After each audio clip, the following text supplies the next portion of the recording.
winter, we also check the validity period. Of the inspection dates? Yeah, exactly. So this one will have to be inspected at the end of the year.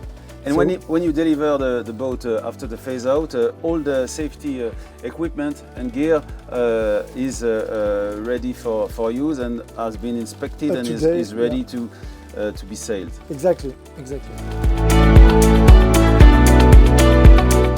Let's have a look to safety equipment, which are important parts of gears when things are going harder. What are you looking for? We are looking for the expiry date. Every single element have to be good for the service. On the life vest? On the life vest, but also signal and flares. On the flares?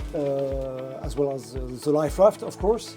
So we are also completing, if needed, the inventory. Here you have the toolbox, the foghorn, the mast chair.